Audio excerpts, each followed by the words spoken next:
Hello साथियों, स्वागत है आप सभी का अपने YouTube channel Dharmendra defence academy पे। तो आज पुनः एक बार आर्मी टॉप 20 क्वेश्चन का दूसरा भाग है। तो ये दूसरे भाग में, पहले भाग में हम लोगों ने आपको 15 क्वेश्चन मैथ के और 15 गणित के समझाए, वो रीजनिंग के समझाए थे 5 क्वेश्चन, और गणित के समझाए थे 15 क्वेश्चन। ठीक है। तो इसी क्रम से रोज आपका एक सेट लगेगा। अब परीक्षा की डेट भी क्लियर हो गई है आर्मी की जो परीक्षा डेट है वो हो गई है क्लियर भाई। अब ये 30 तारीख से लेके, देखिए, 30 से 10 तारीख तक आपके पेपर होंगे। 30 तारीख को जो है पेपर की डेट है लगी हुई आपकी।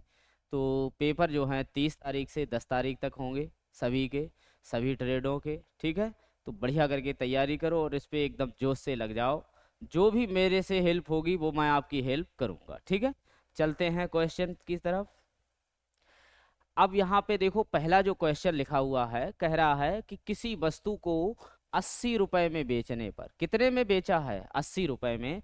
तो कह रहा है विक्रय मूल्य उसके 25% के बराबर लाभ होता है। विक्रय मूल्य के 25%, यानी एक आपका मान लो कि विक्रय मूल्य जो है वो 100 है, तो लाभ आपका हो रहा है कितना? 25%। अर्थात क्रय मूल्य आपका कितना हो गया? 75। भाई अगर हम 75 रुपए में खरीद के 25 रुपए लाभ पर किसी चीज को बेचेंगे तो वो 100 रुपए की बिकेगी जाके। यानी कि ये परसेंटेज का हिसाब किताब यहाँ पे हो गया, समझ गए होंगे। कह रहा है कि किसी वस्तु को 80 रुपए में बेचा। यहाँ विक्रय मूल्य कितना है? 80 रुपया। और यहाँ पे हमारा विक्रय मूल्य कितना है? 100। कितना है? 100। पूछ रहा है कि वस्तु का क्रय मूल्य क्या था? क्रय मूल्य कितना था? 75। ठीक है। काट दो, 25 तिया 75, 25 चौका 100, 4 दूनी 8, 20 तिया 60। अर्थात वो वस्तु जो थी कितने रुपए की थी? 60 रुपए की थी। ठीक है। तो ये आपका आंसर आ गया। तो जब भी कभी क्रय विक्रय का आए तो उसे परसेंटेज में पहले 100 में बदल लीजिएगा। जैसे यहाँ कहा है कि विक्रय मूल्य के 25% के बराबर लाभ होता है। तो विक्रय मूल्य हमने मान लिया 100 है, तो उस पे 25 लाभ हुआ है, तो खरीदा कितने में होगा? 75 में।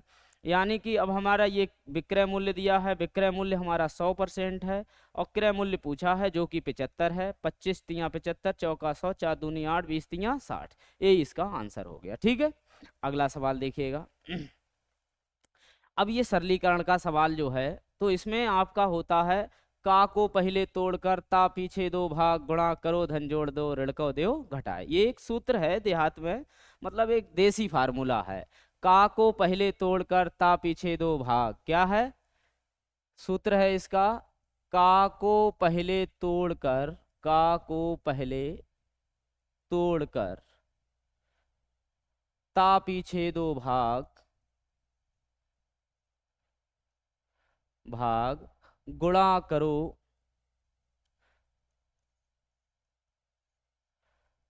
गुणा करो धन जोड़ दो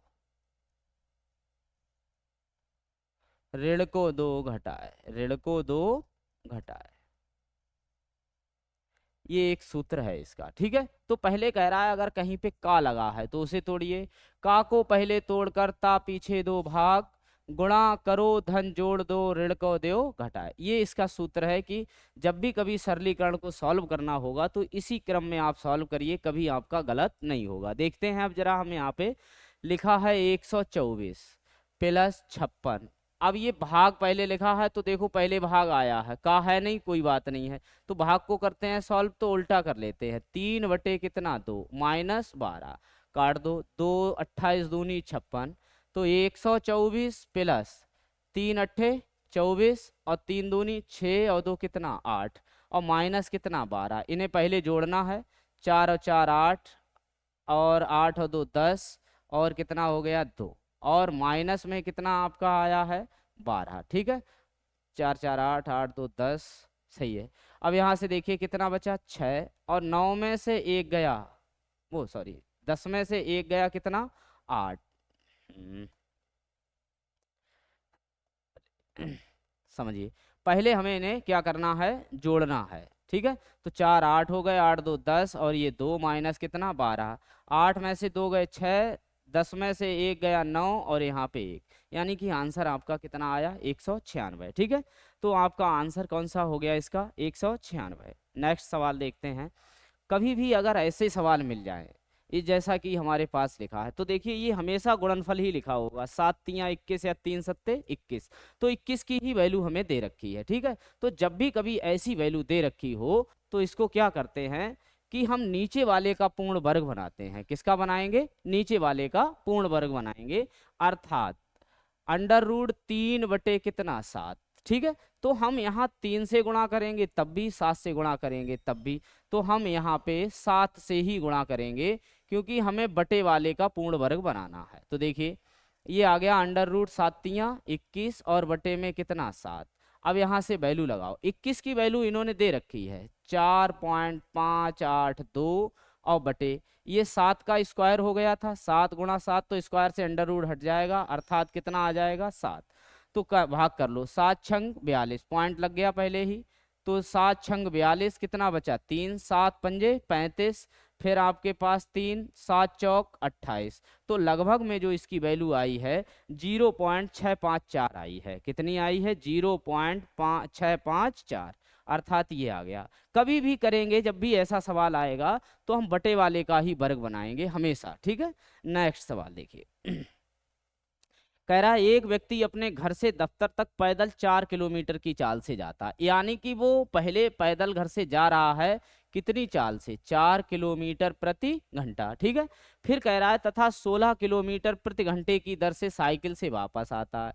वापस किस चाल से आ रहा है 16 किलोमीटर प्रति घंटे की औसत चाल। औसत चाल क्या होता है, कुल चली गई दूरी बटे कुल लिया गया समय। अब चूंकि हमारे पास दूरी तो है नहीं तो हम क्या करेंगे, यहाँ पे एक सूत्र होता है, 2 लिखेंगे, एक बार जाने का और एक बार आने का।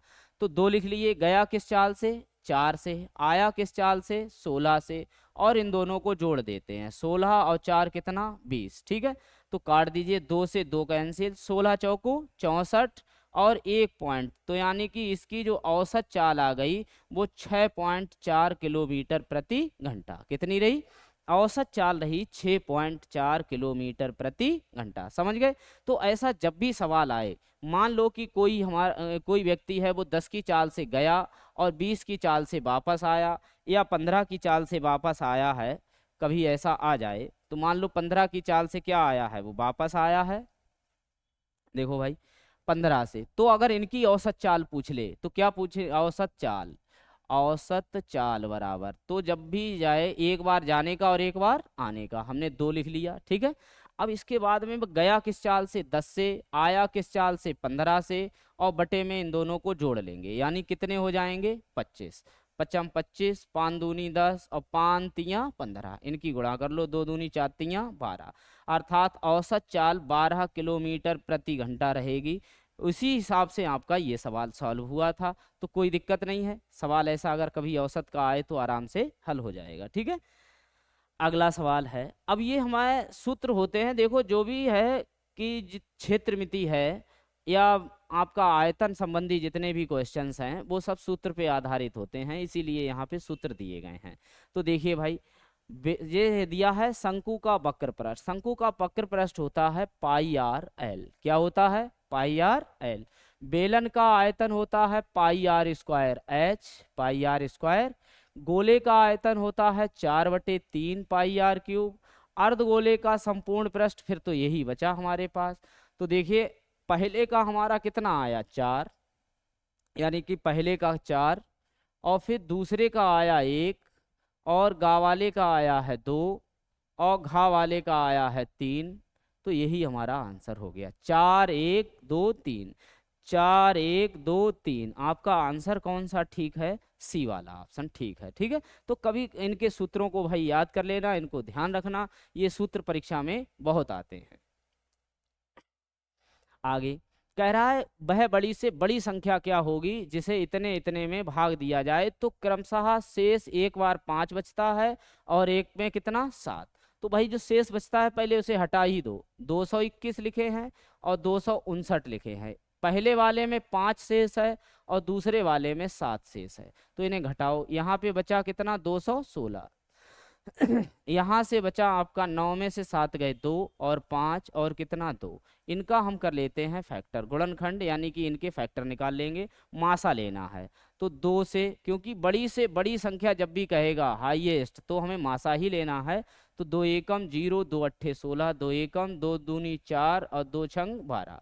फिर 2 से काटिएगा, 2 पंजे 10 और 2 चौक 8, 2 छंग 12, 2 तियाँ 6, 9 से कट जाएंगे, 9 छक 54, 9 सत्ते 63। अब ये आपस में नहीं कटेंगे, तो जो संख्या है जो हमसे पूछी गई है वो आ गई हमारी यहाँ पे 2 गुणा 2 गुणा 9, यानी कि 2 दूनी 4 नेम 36, अर्थात वो संख्या बड़ी से बड़ी कितनी है, 36 है। इसका आंसर आपका कौन सा आ गया, सी। ठीक है, नेक्स्ट सवाल कह रहा है 1 से 25 तक की सभी प्राकृत संख्याओं का योग। ये कहना चाह रहा है कि 1 2 3 and dot dot and dot dot 25 तक हैं, इनका हमें औसत पता करना है। ठीक है, तो आपने देखो इनके जो औसत का सूत्र होता है प्राकृत संख्याओं के, किसका, प्राकृत संख्याओं का औसत, प्रथम एन प्राकृत संख्याओं का जो औसत है इसका एक सूत्र होता है n प्लस 1 बटे कितना 2। n का मतलब है लास्ट नंबर। ठीक है, तो इसमें लास्ट नंबर हमें बता रहा है 25 है, कितना है, तो 25 प्लस 1 और बटे में 2, 25 1 26, 26 बटे 2 का मतलब कितना 13, अर्थात इनका जो औसत है वो कितना आ जाएगा, 13 आ जाएगा। ठीक है, तो ये सवाल हमारा सॉल्व हो गया, सूत्र की आवश्यकता थी इसमें। अगला सवाल देखिएगा, कह रहा है एक बल्लेबाज 12वीं पारी में 63 रन बनाता है। तो देखिए जब भी ऐसा सवाल आएगा रनों वाला, तो जो भी पारी खेल रहा है, मान लो कि ये 9वीं पारी खेल रहा है, 9वीं पारी खेल रहा है, तो या तो इससे पूर्व की पारी पूछेगा या इसके बाद की पारी पूछेगा। ठीक है, इस वाली पारी का कभी भी रन रेट नहीं पूछेगा, तो या तो पूर्व वाली का या बाद वाली का पूछेगा। जैसे 12वीं पारी खेल रहा है तो इससे पहले थी 11वीं पारी और इसके बाद में होगी 13वीं पारी। ठीक है, तो इन्हीं का कोई सा पूछेगा। लेकिन जो पारी खेल रहा है, कौन सी खेल रहा है, 12वीं पारी, कह रहा है 2 रन बढ़ जाता है, 2 बढ़ गए, 12 दूनी 24, अर्थात पहले थे कितने रन बनाए 63, घटा लीजिएगा, 13 से 4 गए 9 और 5 में से 2 गए 3, अर्थात 12वीं पारी से पहले का रन रेट निकल के आया है ये, यानी कि ये कौन सी के लिए आया, 11वीं पारी का, कौन सी का आया है, 11वीं पारी। 11वीं पारी का जो औसत रन रेट था वो 39 था। अब हमसे कह रहा है 12वीं पारी के बाद, तो बाद में तो भाई 2 बढ़ गया था तो 2 और बढ़ा दो, तो भाई 9 2 11 हो गए और 4 हो गए यहाँ पे, यानी कि ये कौन सा कितना हो गया 41, ये हो गया आपकी 13वीं पारी का, कौन सी का, 13वीं पारी का। तो जब भी कभी इस टाइप के सवाल आएंगे तो आप ऐसे ही जो पारी खेल रहा है वो लिखेंगे और रन कम या बढ़ होंगे वो लिखेंगे, उनकी गुणा करेंगे, अगर बढ़ रहे हैं तो घटाना है और जो घट रहे हैं तो जोड़ना है। ठीक है, तो यानी कि 63 में से हमने 24 घटाए, कितना बचा 39, और ये हमारा आया पहली पारी का, जो पारी खेल रहा है उससे पहली पारी का, यानी 11वीं पारी का। अब 2 बढ़ जाते हैं इसलिए 2 बढ़ा दिए, अर्थात हो गए 41, ये हो गई आपकी 13वीं पारी, कौन सी हो गई। तो इस टाइप के सवाल अगर कभी आए तो यही होगा इसका। आगे देखिएगा, कह रहा है 2 संख्याओं में 2 का अंतर है, 2 संख्याएं हैं उनमें कितने का अंतर है, 2 का, जबकि उनके वर्गों में 28 का अंतर है। मान लो कोई 2 संख्याएं हैं, एक x मान ले रहे हैं और एक y, इनमें 2 का अंतर है, कितने का अंतर है, जबकि हमसे कह रहा है उनके वर्गों में, अर्थात x का वर्ग करो y का वर्ग करो, इनका जो अंतर आ रहा है वो कितना है 28 है। ठीक है, कह रहा है संख्याओं का योग कितना होगा, क्या पूछ रहा है, योग x प्लस वाई, बाद की बात है। देखिए जरा यहाँ से ए स्क्वायर माइनस बी स्क्वायर, कुछ सूत्र ध्यान आया तो इसका सूत्र लगाइए, x माइनस वाई, एक बार जोड़ना है और एक बार घटाना होता है, तो बराबर में कितना 28। देखो ये x माइनस वाई है, इसकी वैल्यू हमें दे रखी है 2, और ये x प्लस वाई का मतलब हो गया संख्याओं का योग, और बराबर कितना 28, तो 2 से काट दो, 14 दूनी 28, अर्थात संख्याओं का जो योग है वो कितना होगा 14 होगा। आगे ऐसा कभी भी सवाल आए तो बड़ी आराम से इसी टाइप से क्या करिएगा, हल कर सकते हैं। ठीक है, नेक्स्ट सवाल देखिएगा, ये भी सरलीकरण का सवाल है।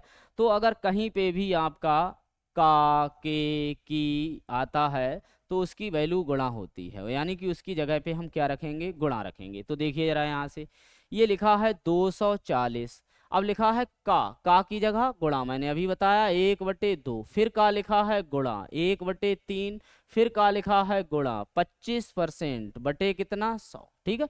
परसेंटेज को हमने परसेंटेज में बदल लिया। अब इन्हें काट लीजिएगा भाई, 25 एकम 25, 25 चौका 100, 4×3 = 12, दूनी 24, 24 एकम 24, अर्थात आपका आंसर कितना आ गया 10, कितना आ गया है 10, ठीक है। ऑप्शन आपका बी क्या हो गया, ठीक हो गया। कोई दिक्कत है? अगला सवाल देखिएगा, कह रहा है एक बेलन के आधार की त्रिज्या 4 सेंटीमीटर है, कितनी है, और ऊंचाई 9 सेंटीमीटर है। कह रहा है इसे गलाकर 3 सेंटीमीटर व्यास, 2 सेंटीमीटर ऊंचाई। देखो भाई, एक तो था बेलन, एक बेलन था, और एक क्या थी, शंकु था, एक था शंकु, इसे जो गला के बनाया गया है। तो हमसे कह क्या रहा है, यहां से देख लीजिए, कह रहा है एक बेलन के आधार की त्रिज्या, यानी ये वाली जो त्रिज्या है ये 4 है, और कह रहा है इसकी ऊंचाई कितनी है 9, ये ऊंचाई है 9, और कह रहा है इसे गलाकर 3 सेंटीमीटर व्यास, इस पूरे का व्यास है 3 सेंटीमीटर, यहाँ से यहाँ तक 3, तो यहाँ से त्रिज्या कितनी हो जाएगी 3/2, ये ठीक है, ये यहाँ से यहाँ तक हो गई। अब कह रहा है तथा ऊंचाई इसकी कितनी है 2 सेंटीमीटर, ऊंचाई कितनी है 2। कह रहा है शंकुओं की संख्या, जब भी हम कभी शंकु संख्या निकालते हैं, कभी भी किसी चीज को गला करके निकाला जाए, तो जब भी संख्या निकालते हैं तो बड़ी वस्तु का आयतन बटे छोटी का आयतन, बड़ी वस्तु का आयतन और बटे में छोटी वस्तु का आयतन, यही सूत्र होता है, छोटी वस्तु का आयतन, वस्तु का आयतन। तो जरा देखिए यहाँ से, अब चूंकि हमें पता है बेलन का आयतन होता है πr²h, और शंकु का 1/3 πr²h, ठीक है। तो अब यहाँ से देखिए क्या क्या चीज रह जाएगी, कॉमन क्या है, पाई दोनों में है तो पाई नहीं लगाएंगे। अब इसकी आर है 4, तो 2 बार लिखनी है क्योंकि स्क्वायर है। इसकी एच कितनी है 9, और बटे में देखो, अब छोटी वस्तु है शंकु, शंकु का जो आयतन है 1/3 πr² है, तो 1/3 ऊपर पहुंच जाएगा, और यहाँ पे लिखा है r², इसकी r है 3/2, 3/2 गुणा में लिखेंगे 3/2 गुणा 3/2, जो भी बटे में आ रहा है वो ऊपर पहुंच जाएगा। और h की वैल्यू कितनी दे रखी है 2। अब इन्हें काट लीजिए, देखो भाई 3×3 = 9, और 2 से 2, इनको करो गुणा सबकी, 4 चौक 16, 16×3 = 48, दूनी 96, 96 आया आपका आंसर, कितना आ गया, यानी कि कितने शंकु छोटे छोटे बन जाएंगे, 96 शंकु बन जाएंगे, कितने बनेंगे 96, ठीक है। तो समझ गए होंगे इसका आंसर कितना आया 96। जब भी कभी ऐसा आए, आकृति को कोई एक आकृति गला करके दूसरी आकृति बनाई जाए, तो इसी टाइप से इसको क्या करना है, सॉल्व करना है, ठीक है, हो जाएंगे। अगला सवाल देखिए क्या कह रहा है, 360 डिग्री का कोण क्या कहलाता है, 360, वैसे 360 डिग्री का कोण तो संपूर्ण कोण कहलाता है, ठीक है। अब न्यून कोण की बात करें तो 90 से कम, 90 से कम, 90 से कम वाले 90 से कम, अर्थात जैसे कि 30 डिग्री है, 45 डिग्री है, 60 डिग्री है, 75 डिग्री है, ये सभी क्या हैं, न्यून कोण हैं। अगर अधिक कोण की बात करें तो 90 से अधिक, यानी कि थीटा इज ग्रेटर देन 90 और less than, theta is less than 180, यानी कि थीटा की वैल्यू जब 90 से 180 के बीच होगी, वो कोण क्या कहलाते हैं, आपके कहलाते हैं अधिक कोण। अर्थात जैसे कि आप मान लीजिएगा 100 डिग्री सेंटीग्रेड, 100 डिग्री सेंटी, और 120, 145, 135, 150, ये सब हमारे कैसे हैं, अधिक कोण हैं। और 90 डिग्री का जो कोण होता है उसे हम क्या कहते हैं, समकोण कहते हैं, ठीक है। तो एक क्वेश्चन इनसे भी पूछा जाता है, इनको भी बहुत केयरफुल्ली ध्यान रखेंगे, इनको याद करेंगे, ध्यान रखेंगे, ठीक है। अगले सवाल में कह रहा है 4 संख्याएं हैं जिनका औसत कितना है, 9 है, तो 4 संख्याओं का औसत 9 है, 9 चौक 36, अर्थात ये इनका योग आ गया, क्या आ गया है। इनमें से 3 संख्याएं, एक 10 है, एक 9 है, एक 7 है, तो 9 7 16 और 10 26, इनका कितना हो गया 26, घटा दीजिएगा, आपका आंसर कितना आ गया 10। यानी कि जो चौथी संख्या है वो आपकी कितनी है 10 है। कितनी है 10। ठीक है, आपका यही क्या आ गया आंसर आ गया। ठीक है, कोई दिक्कत है? अगला सवाल देखें। कह रहा है 25 व्यक्ति किसी काम को 24 दिन में करते हैं। जब भी सवाल ऐसा आएगा तो सबको सीधे सीधे गुणा में लिख लेते हैं कि 25 व्यक्ति हैं, काम को कै दिनों में कर रहे हैं 24। ठीक है, तो इतने काम हो गए। कह रहा कितने व्यक्ति और शामिल किए जाएं, काम 20 दिनों में हो जाए। फिलहाल पहले इसे हल करेंगे। ये कह रहा है कि जो 25 व्यक्ति हैं वो तो हैं ही हैं, कितने और बढ़ा लिए जाएं। तो और का मान तो तभी निकलेगा जब पहले ये पता चले कि टोटल कितने आदमी हमें चाहिए हैं। ठीक है, तो काटो 5 25 और 5 चौक 20, 4 छंग 24, 6 पंजे 30। अर्थात हमें टोटल व्यक्ति कितने चाहिए हैं 30, जबकि हमारे पास ऑलरेडी 25 व्यक्ति हैं। तो हम 25 कम कर देंगे, अर्थात हमें अभी और कितने व्यक्ति होते, 5 व्यक्ति और होते तो काम 20 दिनों में हो जाता। तो इसका आंसर आपका कितना हो गया सी। ठीक है, कि कि और कितने व्यक्ति होते, जो हैं वो तो हैं ही हैं, और कितने व्यक्ति होते, तो 5 व्यक्ति और होते। अगला सवाल देखें। अब कह रहा है किसी कक्षा में 75% लड़के हैं। भैया जब भी परसेंटेज की बात करता है तो मैंने कहा सबको 100 मान लीजिएगा। कितना मान लें 100, यानी कि टोटल बच्चे हैं 100, इनमें से कुछ लड़के और कुछ क्या हैं लड़कियां। तो कह रहा है 75% लड़के हैं। लड़के कितने परसेंट हैं 75, तो लड़कियां कितने परसेंट होंगी 25% क्या होंगी लड़कियां होंगी। ठीक है, अब हमसे कह रहा है कि 18 लड़कियां हैं। कितनी लड़कियां हैं 18, तो 18 जो हैं वो क्या हैं लड़कियां, तो बटे में लड़कियां आएंगी, अर्थात कितना 25। पूछ क्या रहा है कि कुल कितने छात्र हैं, छात्र तो सभी हैं, अर्थात गुणा में कितने 100। तो 25 चौका 100, 18 चौक 72, अर्थात टोटल छात्र जो हैं वो कितने हैं 72 हैं। ठीक है, आपका आंसर यहाँ डी वाला ऑप्शन क्या है ठीक है। कोई दिक्कत है? अगला सवाल देखिएगा। कह रहा है अब अच्छा ये हमारे ये तो थे गणित के क्वेश्चन, अब किसके हैं रीजनिंग के। तो रीजनिंग में मैंने आपको पहले भी बताया कि भाई पहले जब भी हमारा कभी वर्णमाला से यानी कोडिंग डिकोडिंग से कोई संबंधित क्वेश्चन आए तो सबसे पहली बात है इनकी नंबरिंग ज्ञात हो। अगर ज्ञात नहीं है तो आप इसको लिख के कर सकते हैं। जैसे कि कह रहा है जी व एस के ठीक बीच में कौन सा अक्षर होगा। अब पहले तो हमें ये पता हो या कि जी कितने पे है या एस कितने पे है, या फिर इनको लिखते जाइएगा। तो देखो लिख लो यहाँ से G H I J K L M N O P Q R S। ठीक है, अब इनके बीच का अक्षर पूछ रहा है तो भाई एक इधर से काटिएगा, एक इधर से, एक फिर इधर से, एक फिर इधर से, एक फिर इधर से और एक फिर इधर से, एक इधर से और एक इधर से, एक इधर से, एक इधर से, एक इधर से, एक इधर से, क्या बचा आपका एम। तो बीच का जो अक्षर आया है वो क्या आया है एम आया है। ठीक है, यही आपका क्या हो गया करेक्ट आंसर हो गया। जब भी कभी ऐसा सवाल पूछे तो आप इसी टाइप से लिख के उसे काट लीजिएगा दोनों साइड से, आपका आंसर आ जाएगा। ठीक है नेक्स्ट रीजनिंग में ये जब सवाल दिया है, अब इसे देख के ऐसा ना सोचें कि ये गुणा दिया है, ये गुणा नहीं है, सिर्फ लिखने का क्रम है। ठीक है, तो जरा देखो पहले ही 3 लिख दिया है और फिर 4 लिख दिया है, फिर कितना लिख दिया है 6। ऐसे ही यहाँ पे पहले 8 लिख दिया है, फिर 9 लिख दिया है, फिर कितना लिख दिया है 6। आगे जो लिखा है तो यानी कि पहले आपका 8 आ जाएगा, फिर आपका 6 आ जाएगा, फिर आपका कितना आ जाएगा 4 आ जाएगा, अर्थात आपका जो आंसर है वो आ गया 864। अर्थात आपका विकल्प कौन सा ठीक है, बी वाला विकल्प क्या है ठीक है। तो हर समय गुणा पे ही भैया नहीं रहना कि गुणा ही दे रखी है, रीजनिंग है ये कुछ भी हो सकता है। ठीक है, तो देखिए आगे हमसे कह रहा है 18 नंबर सवाल में एक्स, हमने कल भी आपको ऐसा सवाल बताया था कि रिलेशन वाला, तो इनको जितने भी करेक्टर होते हैं इन्हें एक बाई सर्किल लिख लेते हैं। जैसे यहाँ पे लिखा है एक्स, फिर लिखा है बाई, फिर लिखा है के, फिर लिखा है एल। तो हमारे पास इतने करेक्टर हैं। देखिए जरा, एक्स बाई की बहन है, जो एक्स है वो तो बहन है किसकी बाई की। अभी ये नहीं पता है कि बाई भाई भी हो सकता है और इसकी बहन भी हो सकती है। बाई के की पुत्री है, यानी बाई जो है पुत्री है किसकी के की, है ना, यानी के की क्या है पुत्री है। तो ये भाई बहन हो गए, ये क्या वो सॉरी ये पुत्री है, तो ये भी क्या हो गई बहन। बाई जो है वो के की पुत्री है, ये तो पहले ही इसकी बहन थी, तो ये दोनों आपस में बहनें बहनें हो गई, क्या हो गई। और यानी कि जब इसकी पुत्री है तो ये भी इसकी क्या होगी, पुत्री होगी। ठीक है, अभी ये क्लियर नहीं है, ये हो सकता है इन दोनों की माँ हो सकता है इन दोनों का पिता हो।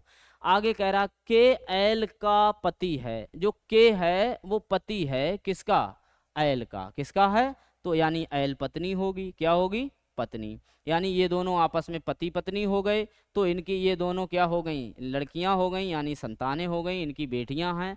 तो कह रहा है एल का बाई से क्या संबंध है, तो एल का बाई से क्या संबंध है, तो एल जो है वो माँ है, एल क्या है, माँ है किसकी, बाई की। ठीक है, ये सवाल हमारा क्या हो गया हल, आंसर आपका आ गया माता, क्या आ गया है, माता। ठीक है, कोई दिक्कत।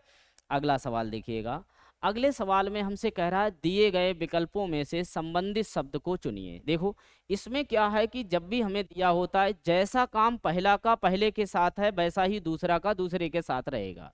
जैसे जहाज को पूर्णतया कौन संभालता है, कप्तान, क्या कौन संभालता है, सभी ऑर्डर वगैरह सब कौन देता है, कप्तान, उसका पूरी जिम्मेदारी किसकी होती है, कप्तान की।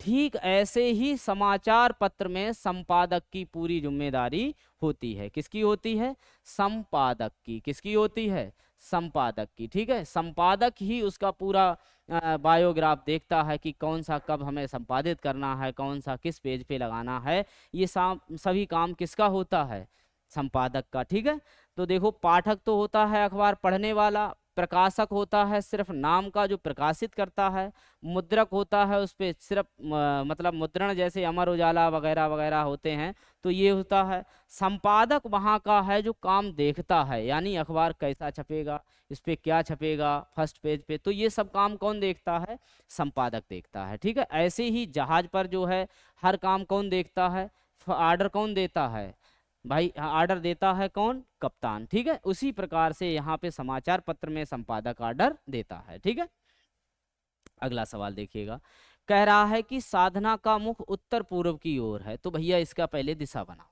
देखो जरा यहाँ से, ये आ गया आपका पूरब, ये पश्चिम, और ये उत्तर, और ये दक्षिण। अच्छा दिशाएं कुछ लोग ऐसे भी बना लेते हैं, तो कैसी भी बनाओ उससे कोई फर्क नहीं पड़ता है।